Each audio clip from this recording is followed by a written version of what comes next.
So at this point, you should have a pretty firm understanding of how to play the Doom board game from the Marines' perspective, if you watched part 1 of this video. For this next video, we're going to talk about how to play as the Invader or the Demon player. For the sake of simplicity, we're just going to use the same mission that we played in the first video, that was Mission 1 Knee Deep in the Dead of Operation Black Bishop. Only now we're going to switch perspective to the Invader player or the Demon player. By the end of this video, you should have a pretty clear understanding of how to play the game, whether it's from the Marines' perspective or the Invader or Demon player's perspective. Alright, and without any further ado, like I said in the first video, I think that the easiest way to learn how to play a game, or the easiest way to learn specific mechanics of the game, is to just dive right into it. So, here we go! So, as usual, after you've selected the scenario, you're going to refer to the objective and the threat cards here. Now, again, for simplicity's sake, we're just doing the first map again, the first mission, so you already know what we're going to be doing here. Next up, the Marine is going to choose his class and loadout and all that stuff, and he's already done that here. He's going to be Alpha, he's going to be the designated marksman, and he's going to be using a combat shotgun and a heavy assault rifle. So he already knows what he's going to be here. Again, we're doing the same kind of thing here. We're just doing another solo operative. So I'm just going to put that up there. His deck is right over here. All right. Next up, this is the first big decision that you're going to make as the Demon player. You're going to choose the Invasion card.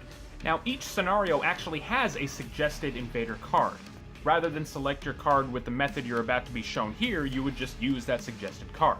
If you're not too confident with your ability to determine what kind of Invader card you should use, you could always just refer to this. Now, these are the cards that determine what type of demons you're going to summon for the game. Now, you would normally shuffle these up. I've already shuffled these up, but you're just going to take 2 cards off of the top. Alright. And you're going to look at these 2. And there are a couple of things to keep in mind whenever you're making the decisions here. You want to keep in mind, you know, this is where the strategy of the game comes into play for the Demon player. You want to figure out how many different demon types you have, how powerful the demons are, the Argent energy tokens that you can get, you know, for each invader, each spawn portal there. Now, luckily, these are all relatively balanced. Not many of them are really more powerful than the other. One thing to keep in mind is that the number of players that you have will depend on the sort of strengths and weaknesses. Generally, the fewer players you are, the more demon types you want to have. So, you know, you would want to do something that, you know, like here, right off the bat, you've got a blue and a yellow here, so you could summon 2 possessed soldiers, 1 revenant, and a possessed soldier. So you've got 2 different demon types, possessed soldiers and revenants there. You could also do a Cacodemon, revenant, and possessed soldier. So you can get 3 different demon types with this card. Here, you can have 2 possessed soldiers and a baron, or a pinky and a baron, or 2 possessed soldiers and 2 pinkies, you know, whatever. There are all sorts of combinations you can do. In this particular example, I think I'm going to go with Force of Arms here, which is cool because actually the Cyber Demon can come up. All right. Now, here's the thing. This is not public information. This card is going to be face down in your play area. The Marine player is not going to know what type of demons you have available to spawn until they actually spawn. So that's kind of cool. Keep that in mind. That's your advantage. So keep this face down. The Marine player doesn't get to know that. All right, after you've chosen the card that you're going to have, you're going to go through the invasion card that you have, you're going to go through the demon deck, and you're going to take out all the different types of demon cards. So here I'm going to take out the Pinky, the Possessed Soldier, the Baron, and the Cyber Demon. Okay. Now it's important, whenever you take these out, to actually keep them face down. Because again, the Marine player doesn't know what type of demon cards you have available, not until they actually spawn. Okay, so you're just going to keep these face down, and then you're just going to move on to the next thing, which is creating the event deck. For now, I'm just going to put these off to the side. But with the Marines, you know, your deck, if you remember, was kind of comprised of, you know, the weapons that you had, as well as just a basic set of Marine cards that every Marine player gets. With the Demon player, it's a little bit more open-ended. So there are 6 different types of event cards. There's Blood Rush, Savage Strength, Seek and Destroy, Infernal Sorcery, Power Overwhelming, which is the cheat code for invincibility in StarCraft, for all you StarCraft fans out there, and Armored Offensive. Now, again, this is another one of those things where none of these are particularly more powerful than the other.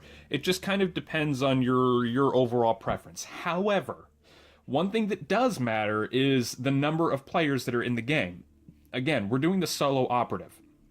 Now, there are some cards where certain things, you just kind of have to read the font in order to figure it out.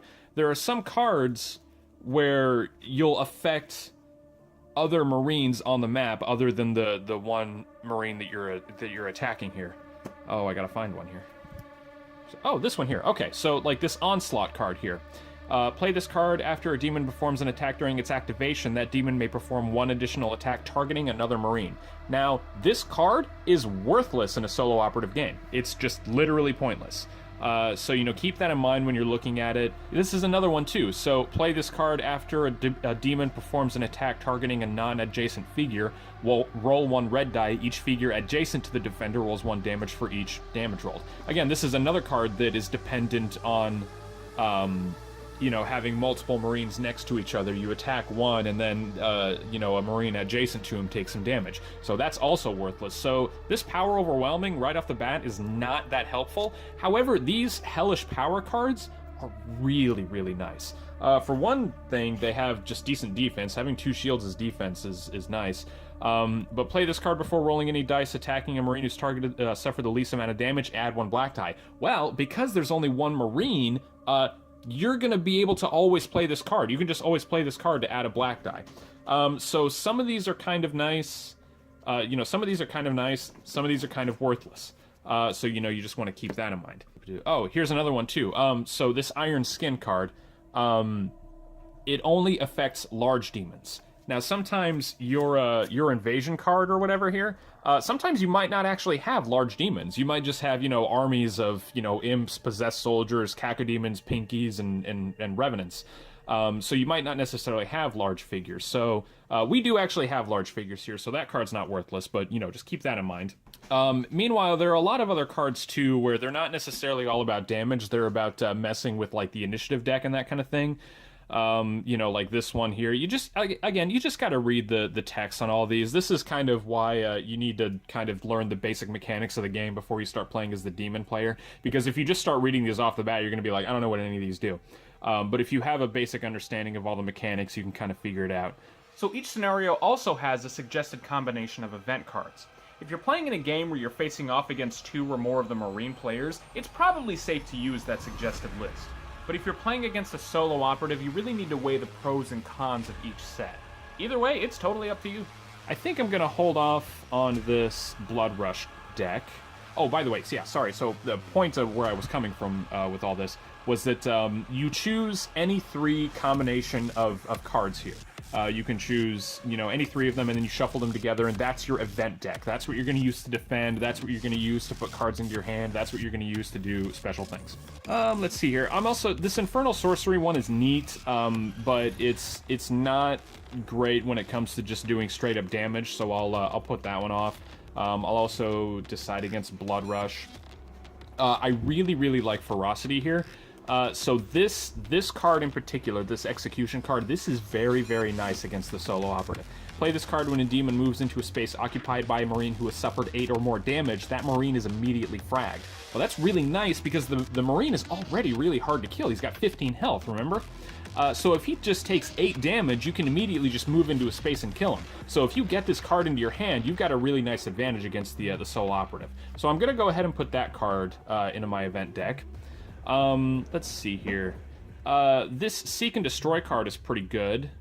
You can, play this and that, like these Demonic Precision cards just let you re-roll a bunch of attacks. You've got 2 special defense cards right here. Those special defense icons are really nice.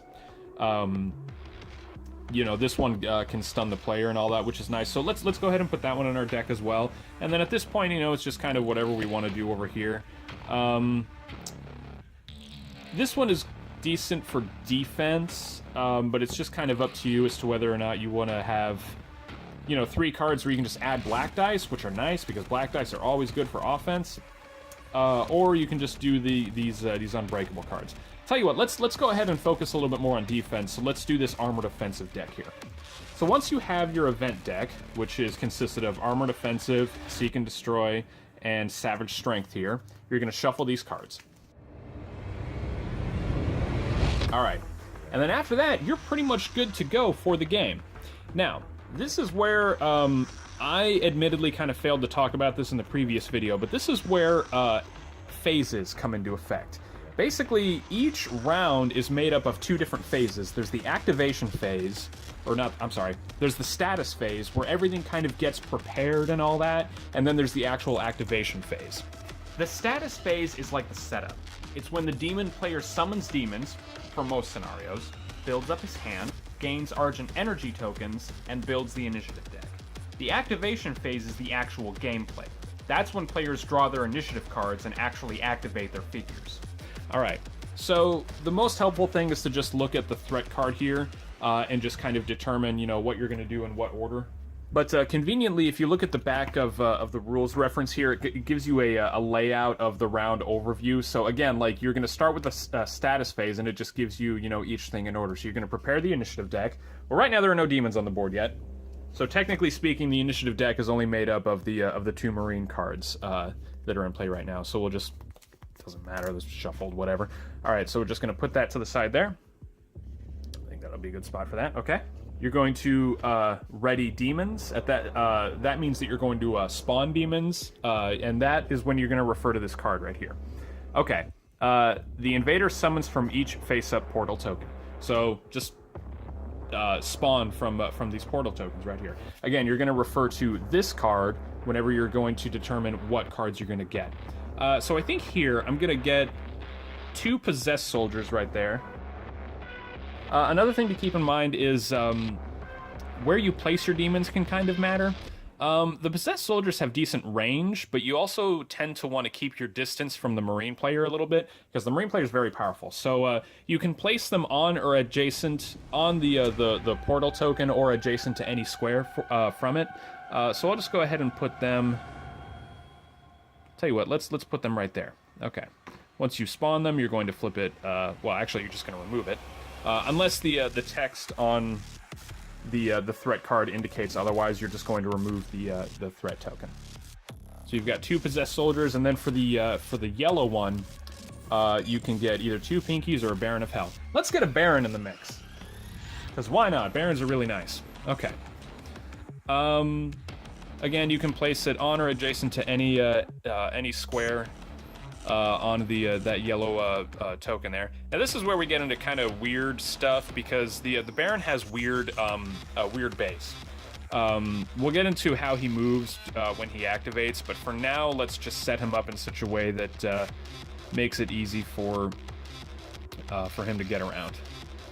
If you recall correctly, each these objective tokens right here in this particular scenario. 1 demon that gets summoned from the appropriate token is going to get the that objective token, so we're just going to give that to the Baron. Now, here's when we get kind of into rules that maybe kind of contradict themselves or kind of get all over the place a little bit. So it doesn't actually say at the start of the game, after you summon from the portal tokens, you add initiative cards into the initiative deck, but I'm pretty sure you're supposed to, because for the Marine to just have 1 round of just killing where the demons can't activate, that's kind of nonsense. Okay, so yeah, strictly technically speaking, the threat card doesn't say put Invader initiative cards into the initiative deck at the start of the game. It only says to do that when a Marine player opens a door. So if we follow the rules to a T here, meaning he can just kill all of those demons without letting them activate. Obviously, this wasn't the intention when they were writing the threat card, so for now, I would say go ahead and put a number of Invader initiative cards into the initiative deck equal to the number of demon types on the board. If I'm misinterpreting those rules, feel free to let me know in the comments. Maybe I missed something, I don't know, but it just seems like an oversight on the threat cards. So we're going to take 2 different Invader cards, because, again, there are 2 different demon types. There's Possessed Soldiers and the Barons. And you're just going to shuffle these into the initiative deck.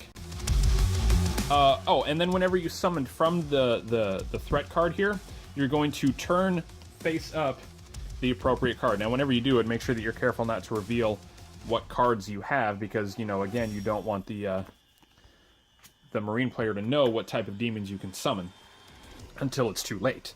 So here we've got, you know, the Baron and the Possessed Soldier. Now, on top of that, too, if you recall correctly, whenever you summoned the Baron, he also got 3 of these Argent Energy tokens right there. So you're just going to take 3 of those tokens. And whenever you place these Argent Energy tokens, you place them on the demon cards directly. Now here, you didn't get any for the Possessed Soldiers, you just got them for the Baron, so you're just going to put all 3 of them onto the Baron. Okay. Next thing at the status phase is you're going to draw the event cards. Now your hand, in this particular example, well, just all of them, your hand is going to be 6 cards as the demon player. So you're just going to draw 6 cards, 1, 2, 3, 4, 5, 6. Okay, now this is cool. Something that the demon player can do that the Marine player cannot is that if you've got any cards in your hand that you don't like, you can just discard them. Like, okay, for example, I'll go ahead and discard this Unbreakable card. Now, when you do that, each card that you discard, you get one of these little Argent Energy tokens. Just kind of put them, like, you know, somewhere for now, until you decide what cards you want or don't want. Oh, that Execution card, that's what I was talking about. It's really handy. Okay. Yeah, I think I'm going to go ahead and keep the rest of these cards in my hand right here. Alright, so after you've discarded the cards that you don't want, you're going to, you know, you're going to gain Argent Energy, Argent Power. So you're going to take those tokens that you got from discarding cards. I think technically whenever you were summoning from the threat card here, you were supposed to, like, you know, put them again in this sort of, like, pile or whatever, but it doesn't really matter. So we're going to take the one that I got from discarding here, and I'm going to give that one to the Possessed Soldier. I think that'll be handy for him. Okay, so let's just go ahead and keep your hand right here, so you remember what you've got here. All right, and the next up is when it's the activation phase. That's the second part of the actual round. That means that you're good to go. You start at it. So you just draw the first initiative card. I'm gonna just shuffle these again really quickly. So the first card, it's an Invader. All right, that's a good sign. I think I'm going to go ahead and use those Possessed Soldiers first because I think they're the squishiest, and you want to use all the possible demon types that you can before your demons die. So I'm going to activate the Possessed Soldiers first. Technically speaking, you're going to, you know, exhaust a Possessed Soldier whenever they activate, but just do that at the end of your activation, to be honest, because you're going to sometimes want to refer to the text on the card, and it's kind of a pain in the neck to do that when you're reading it sideways like this. So just, you know, at the end of the demon activation, just go ahead and do that. So let's get ready to rock and roll here. All right, let's just move right there, because that's within range. 1, 2, 3, 4, 5 squares away. All right. I think I'm also going to play this Crippling Strike card right here. Play this card before rolling any dice for an attack. Choose and remove 1 die. Then the defender becomes stunned. Yeah, it's always handy to want to stun the Marine player as much as you can, especially against the solo operative, because he's hard to kill. So the Possessed Soldier would normally only roll a red and a black die. That's on the card right there. But we're going to remove a die. Let's remove the red die, because the black dice are much better.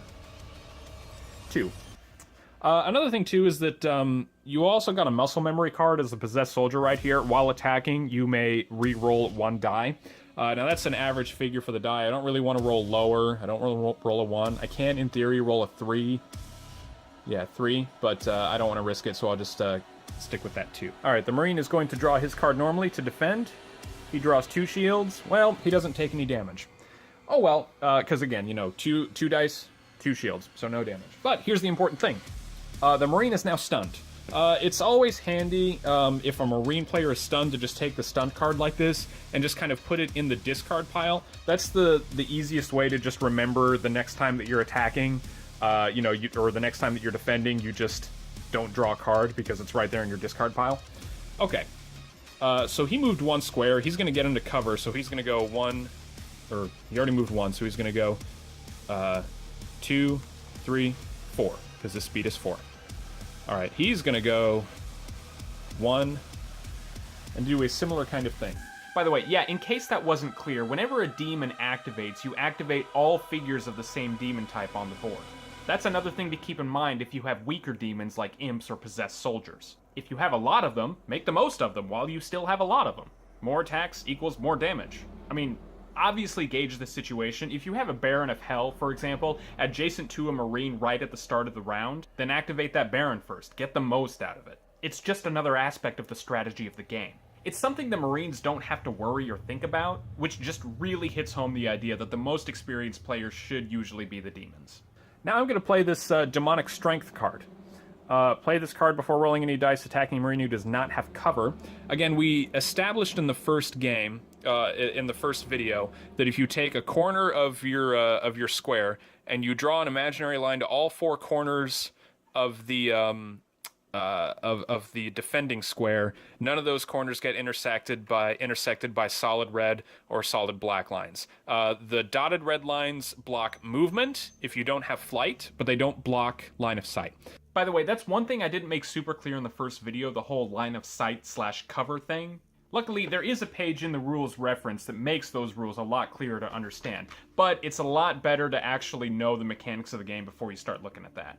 So, he does not have cover, so he's going to add 1 red die to his attack. Whenever you play a card, you're just going to discard it. Should have put that Crippling Strike there in my discard pile. So that Demonic Strength gets discarded. So we're going to roll all of these dice here. Okay, now I could have gotten a little bit higher with this black die, and remember that muscle memory card, you may re-roll 1 die while attacking, so let's re-roll that die. It didn't really help, but that's okay. So he's doing an attack of 4. Now remember, the Marine is stunned, so he can't actually draw a card to defend, which means he would normally take 4 damage. However, he does have in his hand this armor card, so he is going to play that. That just gets put into his discard pile, and that adds 2 shields for him, so he's only going to take 2 damage. Alright, now he's moved 1 square. He's going to go 2, 3, 4. He's going to stay in cover. Okay. And that's it for the Possessed Soldier activation.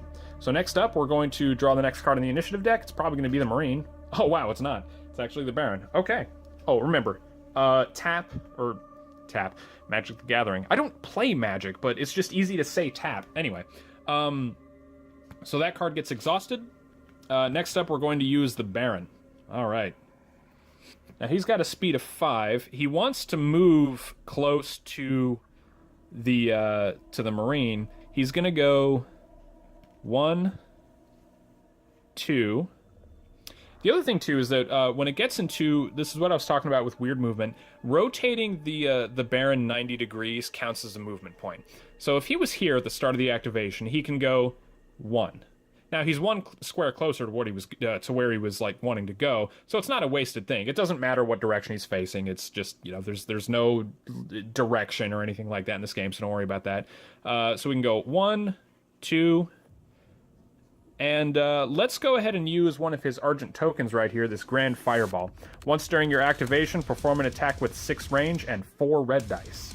That's pretty nasty. So you're just going to throw that off to the side there. 1, 2, 3, 4, 5. Yep, he's within range. Let's go ahead and play another Crippling Strike card right here. This is the other one where you remove a die, but then the defender becomes stunned after the attack. So with that Grand Fireball, you would normally roll 4 red dice. You're gonna roll 3 instead. And again, he does not have cover. All right, not a huge thing, but 3. So the Marine is going to defend normally. Ooh, nice. He only drew 1 shield, so he takes 2 damage. All right, so the Marine has now taken 4 damage. So he has moved. Remember, he's just moved 1, 2 squares, so he can go 3, 4, 5. Another thing that's worth noting is that large figures cannot move diagonally. They can only move forwards and backwards and side to side. And again, it doesn't matter what direction the miniature or the figure is seemingly facing. It is nice, though, because large figures can actually move into spaces that you wouldn't otherwise be normally able to get to, as long as the figure's base is still in a square that you can normally move into. It's a little complicated to explain, but the large figures section in the rules reference is good at explaining that. Because he's got a speed of 5. And I think that that's going to be his turn. I think that that's what the Baron is going to do, so he's going to exhaust that card. Alright, and then we're going to move on. So next up is... Surprise, surprise, it's the Marine. Okay, So the Marine's going to do his thing. He's going to play 2 unloads, because remember, he's a solo operative. He can play 2 of those main actions, and a reposition. The Marine's going to move... Actually, the Marine's going to stay right where he's at. All right, so he's going to use his first unload card, which does 2 red and a black die. Oh, and just for the sake of semantics, he's targeting the Baron, because I forgot to say that. Remember, when making attack, you're supposed to declare the specific figure that you're attacking. So he's doing an attack of 4. The demon player defends normally. He only drew 1 shield. Now, something that's important to look at is that all the large figures are like this. All the large figures have a little extra shield on their health value right there. That's basically a shield of defense. So that adds 1 shield that's just always there, plus 1. So he's defending with 2 shields. He takes 2 damage. Okay. Now, that unload card says you may perform this attack 1 additional time. So he's going to roll again. Oh, that's a nasty roll. All right. So he's defending against an attack of 5. Ooh, 0. That's no good. Okay, but remember he's got 1 shield, so he's going to take 4 damage. That means the Baron has now taken 6 total. Let's just put 2 of the 6 damage tokens on there. Oh, I totally forgot about this. Okay, the Baron has this ability called Vengeful.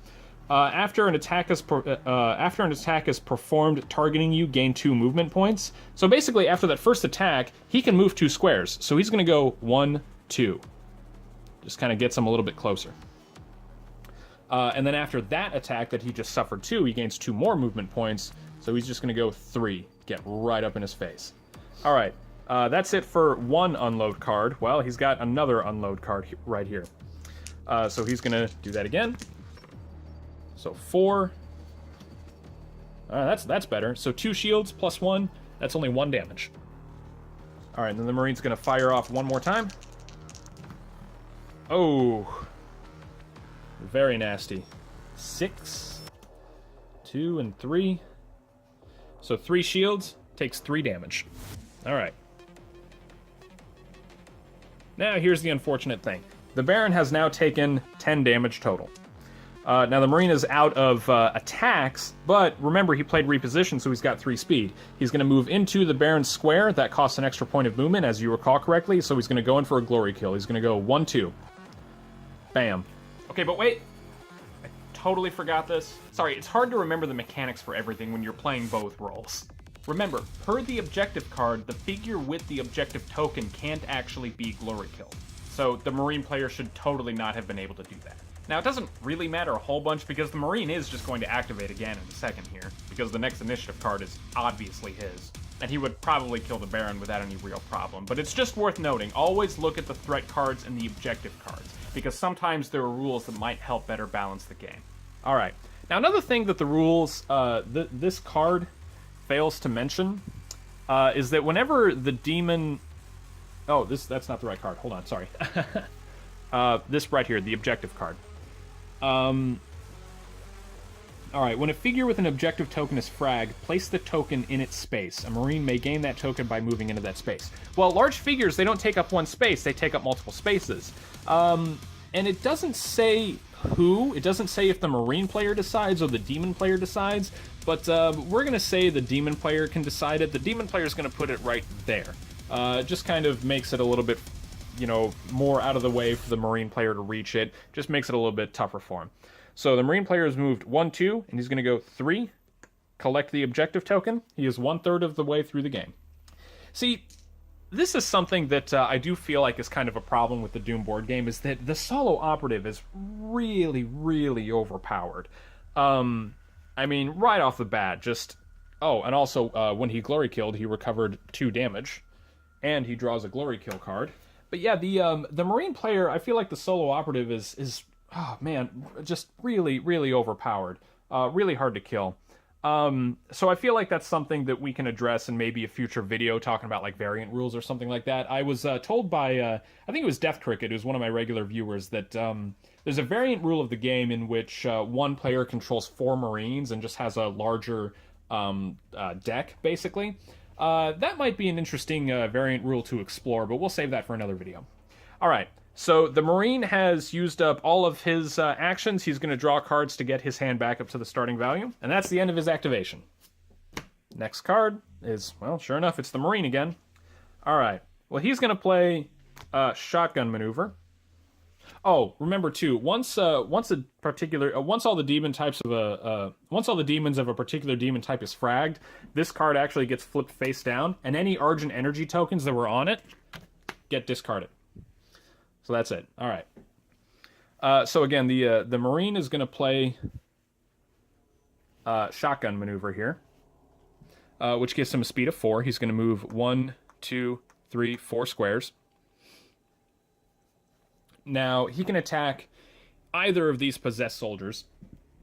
Doesn't really matter which one.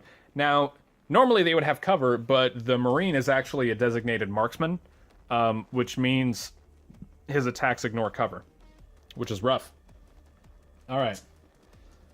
So the Marine is going to blast let's just say that guy, that particular possessed soldier, with a Shotgun Maneuver. So he's doing an attack of 3. Demon player defends with 1 shield. 2 damage. Okay. Next up, built off of that, you can actually play another Shotgun Maneuver card. After you resolve this card, you may play another combat shotgun card, treating its speed as 0. Now, it doesn't mean that, you know, you have to play it as a move action. Basically, it just means you can do another shotgun attack immediately following that attack with a speed of 0. So he can't move any more squares by playing that card, but he can do one more attack.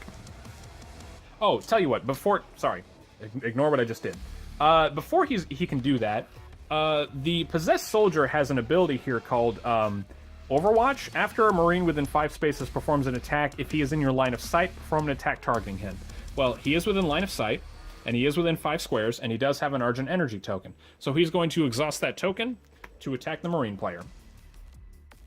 Sorry, I was off screen there. But I ended up getting 3 and 1. Now remember, he's got that muscle memory ability, so he could re-roll either of these dice if he wants to, but he doesn't really want to, so he's just going to leave it. Marine needs to shuffle his deck. Alright, he's going to defend normally. Nice, only 1 shield. Alright, so the Marine is going to take 3 damage. So the Marine has now taken 5 damage. Well, anyway. So after that's been resolved, the Marine is going to use up his other Shotgun Maneuver that he can play right there. Oh, nice. It's only 2. Oh, 0. Alright. So that possessed soldier has now taken 4 damage.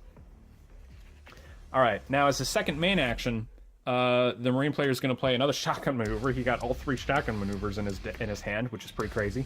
That gives him a speed of 4, so he's going to go 1, 2, 3, 4. Glory kill that guy. He recovers 2 damage. And gets another Glory kill card. Okay, and on top of that, he moved on to a health pack, which heals more damage that he's taken.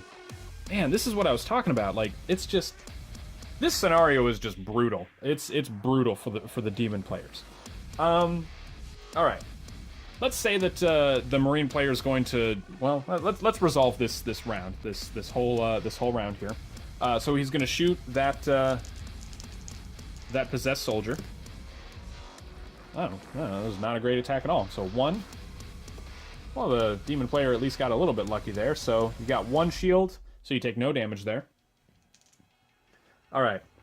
Last up, the Marine is going to play this quick shot, which is just 2 red dice. It's a free action. That's pretty good.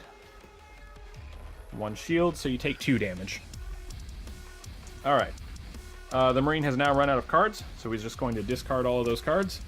Get his hand back up to the starting value. And we're going to move on.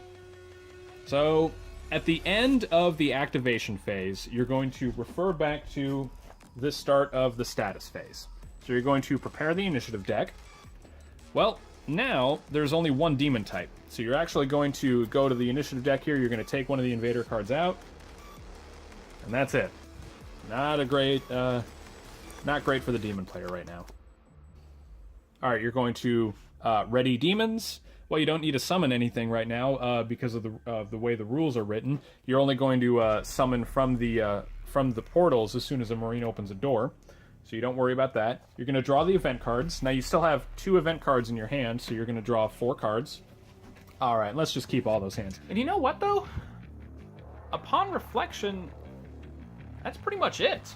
After all of that, you should have a pretty clear idea of how everything in the game works from here on out. I did play a little bit more beyond this point, but upon looking at the footage, I was really just repeating myself and making the same points over and over again. So yeah, you know how the phases work, you know what to do in what order, you know how Marines work, you know how the Invader works, you know to refer to objective and threat cards.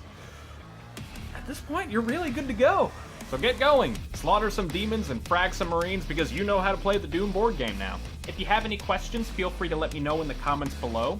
If you like what you've seen, be sure to throw this video a like and subscribe to my channel if you want to see more miniature and board game related things. So thank you everybody for watching. I'll see you next time, and as always, happy demon killing!